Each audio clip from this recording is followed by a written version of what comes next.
इतिहास के पन्ने पलटकर याद दिलाना चाहती हूं मोदी जी को कि आपने राहुल गांधी जी को हाथरस जाने से भी रोका था। मैं भी चली थी उस दिन राहुल गांधी जी और प्रियंका गांधी जी के साथ, और अपनी आंखों से मैंने देखा था कि कैसे अपनी पुलिस से आपने बदसलूकी करवाई, धक्का मुक्की करवाई। राहुल गांधी जी को हाथरस जाने से रोका। बिहार के चुनाव से पहले जब शिक्षा संवाद किया एनएसयूआई ने, तो राहुल गांधी जी को आपने दरभंगा में अंबेडकर हॉस्टल जाने से रोका। आपने संभल के पीड़ितों से मिलने से जाने से रोका। आपने लखीमपुर के किसानों से मिलने जाने से रोका। आपने मणिपुर जाने से रोका। लगातार परेशान करना, राह में अटकलें डालना, भारत जोड़ो यात्रा का जो रूट है उससे मोड़ देना, तमाम आपने काम किए। नौजवान जब खड़े हुए सड़कों पर और कहा कि रोजगार दीजिए, तो उनको विरोध प्रदर्शन से रोका, लाठियां भांजी। 47 डिग्री की गर्मी में जब एनएसयूआई और यूथ कांग्रेस सड़कों पर उतरी, 50 से ज्यादा कार्यक्रम सड़क के संघर्ष पे किए, तो उनको रोका गया। वाटर कैनन से उनको मारा गया, लाठियां भांजी गई। लेकिन आप इतिहास से कुछ सीखते नहीं हैं।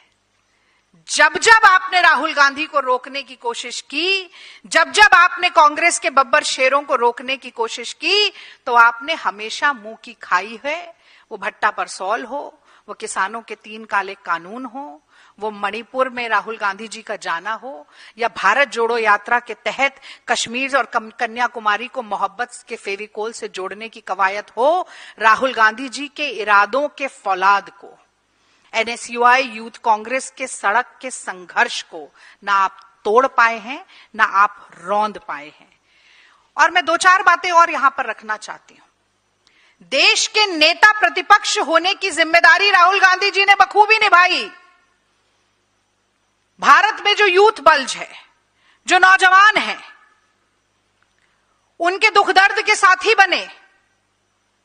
बार बार जो पेपर लीक होते हैं, बार बार जो मेहनत की लूट होती है, बार बार जो सपनों का सत्यानाश किया जाता है आपकी सरकार और एक पूरे भ्रष्ट और ठप शिक्षा मंत्रालय के जरिए, उसको बहुत मुखर होकर संसद में उठाया। और गर्व है मुझे इस बात का कि इकलौते नेता थे ऐसे देश में जिन्होंने कदम से कदम, कंधे से कंधा और आवाज से आवाज इस देश के नौजवानों के साथ मिलाया।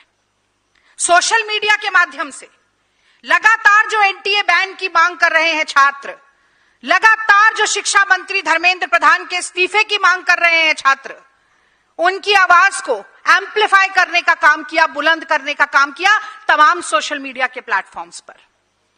कोएम्ट की संदेहास्पद भूमिका जो रही, उस पर सवाल उठाए। सीबीएसई ओएसएम घोटाले पर सरकार को कटघरे में खड़ा किया। Parliamentary standing committee on education, जिसको दिग्विजय सिंह जी चेयर करते हैं,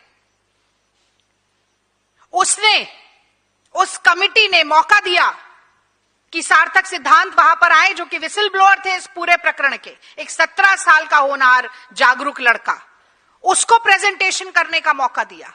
राहुल गांधी जी छात्रों के मन की बात सुनने के लिए एक डेलीगेशन से मिले, समस्या को समझा, क्या असमंजस है भविष्य को लेकर, क्या दुविधा है परीक्षाओं को लेकर, इसको जाना, नब्ज को टटोला।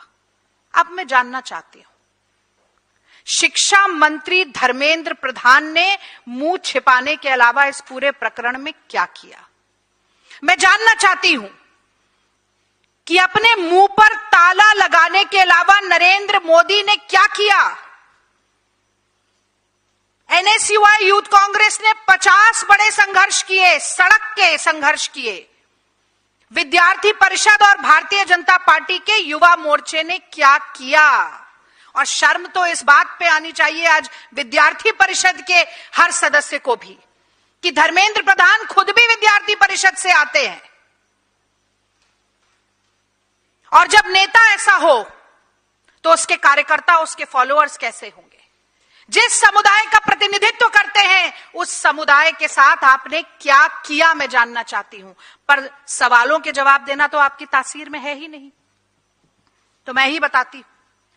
चाहे मोदी जी हो, चाहे धर्मेंद्र प्रधान हो, चाहे विद्यार्थी परिषद हो, चाहे युवा मोर्चा हो, कोई भाजपाई हो, संघी हो, अंधभक्त हो, आप लोगों ने इस देश के नौजवानों के साथ सिर्फ विश्वासघात किया है, उनकी पीठ में छुरा घोंपा है।